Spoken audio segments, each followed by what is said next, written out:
Roseanne Archibald, National Chief of the Assembly of First Nations, directly appealed to Prince Charles for an apology from the Queen regarding assimilation and genocide. She had a meeting with the future king, hosted by Canadian Governor-General Mary Simon. Prince Charles, she said, did not apologize but instead acknowledged failures by those who were responsible.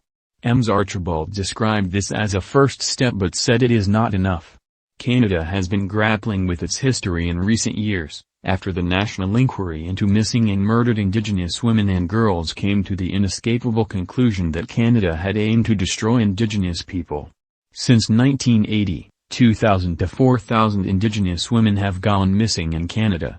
In May last year, the remains of 215 missing Indigenous children were found in unmarked graves at the site of a residential school near Kamloops, British Columbia.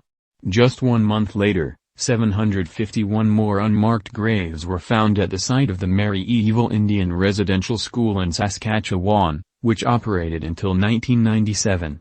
Many of these children were taken from Indigenous families and sent to these state-funded Christian institutions, where many were abused and thousands are believed to have died from the 19th century until the 1970s. Charles has faced calls to apologize for their treatment as he visits Canada this week, where the Queen is head of state. Speaking about her meeting with Prince Charles, Ms. Archibald said, "I asked for an apology from his mother the Queen, the head of the Anglican Church, for whatever happened in the institutions of assimilation and genocide. I also asked for an apology for the failures of the Crown in that relationship that we have with them, in our treaty relationship with them." One of the things that he did say about the relationship was that he recognized there had been failures by those who were responsible for that relationship with the Crown, and I thought that was a really, not a surprising thing that he said, but that kind of acknowledgement really meant something. It's not enough. It's a first step. We have yet to hear an apology, and when that apology happens, that again will just be one step on the road to healing for First Nations. On the first day of Prince Charles' tour of Canada, the future king acknowledged that there are darker and more difficult aspects of Canada's history. He also promised to listen and learn from Canadians embarking on a process of reconciliation.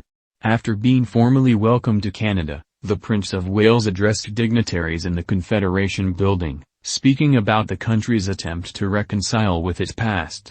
He said, "As we look to our collective future, as one people sharing one planet, we must find new ways to come to terms with the darker and more difficult aspects of the past, acknowledging, reconciling and striving to do better. It is a process that starts with listening. I have greatly appreciated the opportunity to discuss with the Governor-General the vital process of reconciliation in this country, not a one-off act, of course, but an ongoing commitment to healing, respect and understanding." Prince Charles added, "I know that our visit here this week comes at an important moment, with Indigenous and non-Indigenous peoples across Canada committing to reflect honestly and openly on the past and to forge a new relationship for the future." Canadian Prime Minister Justin Trudeau previously confirmed that discussion